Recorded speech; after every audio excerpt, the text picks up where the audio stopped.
तो चलिए सीधे शुरू करते हैं आज का ये एक्सप्लेनर। आज की हमारी चर्चा एक ऐसी खौफनाक और दिल दहला देने वाली लोक कथा पर है जो बेलवा नाम के एक छोटे से गांव से जुड़ी हुई है। बेलवा, सच कहूं तो ये कोई आम गांव नहीं था। सूरज ढलते ही यहां एक अजीब सा डरावना सन्नाटा पसर जाता था। लोग इतने खौफ में रहते थे कि अंधेरा होते ही अपने अपने घरों में कैद हो जाते थे। किसी की भी हिम्मत नहीं होती थी कि वो अपने घर की चौखट भी पार कर ले। तो आइए इस कहानी की गहराई में उतरते हैं और समझने की कोशिश करते हैं कि आखिर उस गांव में ऐसा क्या था जिसने सबको इस कदर खौफजदा कर रखा था। जरा सोच कर देखिए, एक बिल्कुल सुनसान रास्ता है, सामने एक खंडहर हो चुकी घुप अंधेरी हवेली जहां कोई नहीं रहता, और अचानक उस घने अंधेरे को चीरते हुए एक औरत की खौफनाक आवाज गूंजती है, चाय पियोगे, चाय पियोगे। यकीन मानिए, यह सिर्फ एक सवाल नहीं है, ये वो खौफनाक सच है जिसका सामना हमारी कहानी के मुख्य किरदार शंभू ने किया था। जब शंभू उस वीरान हवेली के सामने खड़ा था, अंदर कुछ नहीं था, बस गहरा अंधेरा, लेकिन फिर भी उसे चाय की खुशबू आ रही थी। और तभी यह आवाज आई जिसने शंभू के दिल की धड़कनें बढ़ा दी। ये सीधा सा दिखने वाला सवाल सच में किसी भी इंसान की रूह कंपाने के लिए काफी है। अब यहां जो बात सबसे दिलचस्प है वो ये है कि ये हवेली रातों रात डरावनी नहीं हुई थी। पिछले लगभग 1 साल से वहां कुछ ना कुछ अजीबोगरीब घटनाएं घट रही थीं। रात के सन्नाटे में अक्सर उस हवेली से किसी औरत के दर्दनाक तरीके से रोने की आवाजें आती थीं। कभी-कभी ऐसा लगता था जैसे अंदर बर्तन जोर-जोर से बज रहे हों या आपस में टकरा रहे हों। लेकिन सबसे ज्यादा दहशत की बात कुछ और थी। गांव के लोगों का अचानक और रहस्यमय तरीके से गायब हो जाना। ये सिर्फ सुनी सुनाई बातें या अफवाहें नहीं थीं, बल्कि एक खौफनाक हकीकत थी जिसने पूरे गांव को अपनी दहशत में जकड़ लिया था। गांव वालों के इस खौफ का सिर्फ एक ही नाम था, चुड़ैल। और हाँ, यहां हम बॉलीवुड की पुरानी फिल्मों वाली सफेद साड़ी और उल्टे पैरों वाली किसी मजाकिया चुड़ैल की बात नहीं कर रहे हैं। स्थानीय लोक कथाओं के अनुसार ये एक बेहद भयानक और जानलेवा अलौकिक शक्ति थी। गांव वालों का पक्का विश्वास था कि ये वही चुड़ैल थी जो उस पुरानी हवेली में भटकती थी और शाम ढलते ही अपने शिकार की तलाश में निकलती थी। बस इसी का खौफ था जिसके कारण शाम होते ही पूरे गांव में मानो कर्फ्यू लग जाता था और लोग अपनी जान बचाने के लिए दरवाजे अंदर से कसकर बंद कर लेते थे। खैर, अब हम अपना ध्यान इस कहानी के मुख्य पात्रों शंभू और उसकी पत्नी मेघना पर लाते हैं।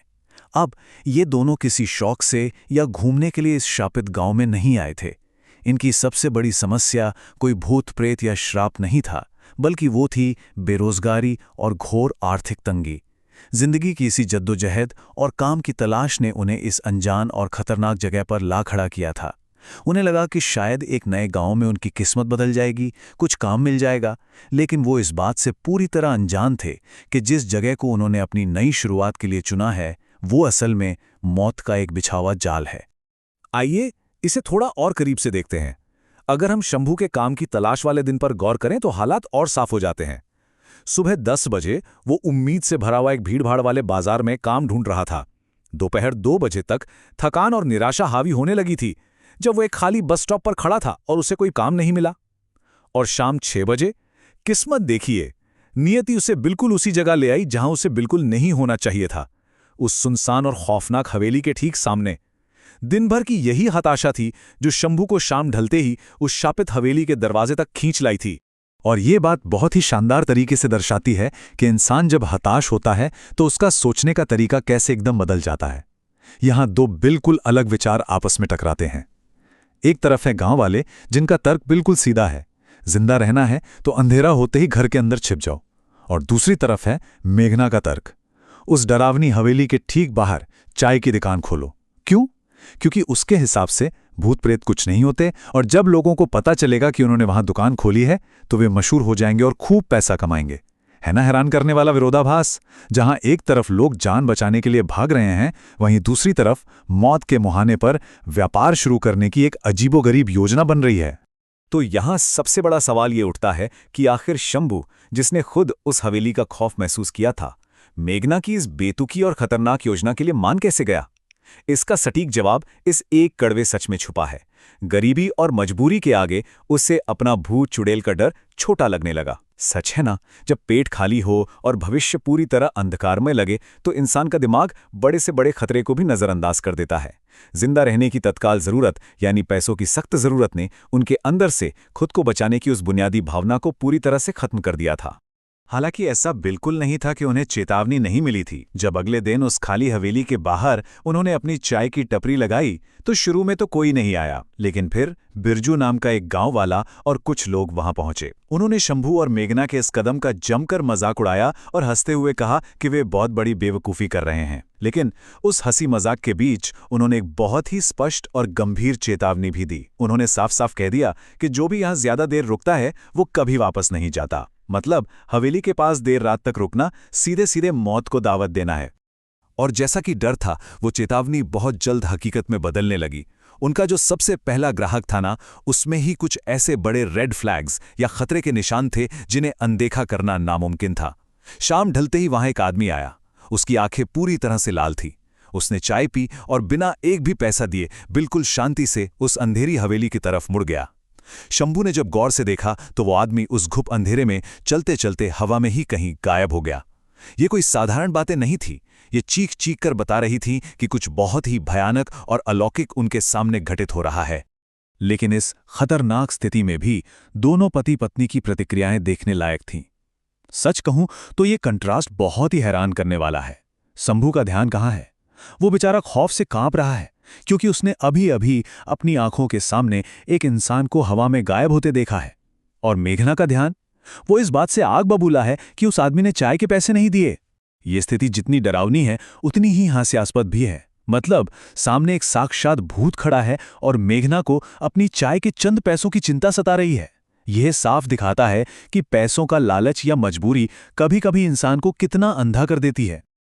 पर मेघना का यह गुस्सा ज्यादा देर नहीं टिकने वाला था। कहानी अपने चरम पर तब पहुंचती है जब वो लाल आंखों वाला आदमी अंधेरे से वापस लौटता है।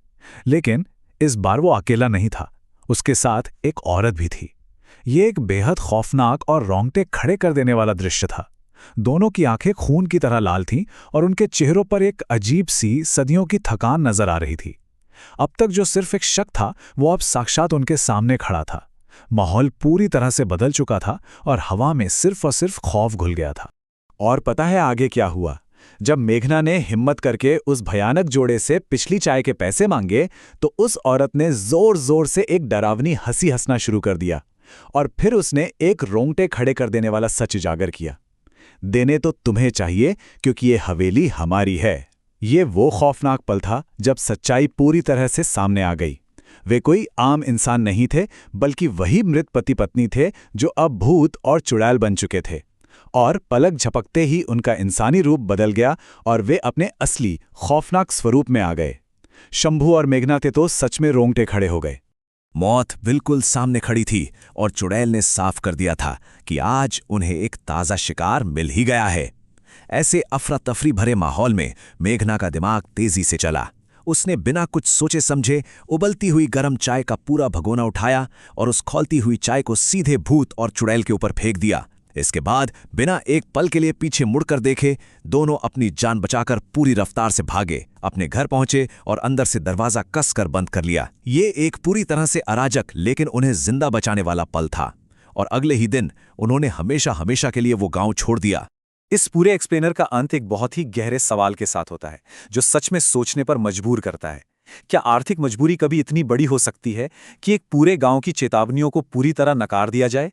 शंभू और मेघना की इस कहानी ने हमें दिखाया कि कैसे हताशा और लालच इंसान को खतरे के मुंह में धकेल सकते हैं, जहां से वापसी शायद नामुमकिन हो। ये हमें सोचने पर मजबूर करता है कि क्या कभी भी किसी भी परिस्थिति में अपनी जान इस तरह जोखिम में डालना सही है। इसी विचार के साथ हम आज का ये विश्लेषण समाप्त करते हैं। इस बारे में जरूर सोचिएगा। अगली बार ऐसे ही किसी और दिलचस्प विषय के साथ फिर मिलेंगे।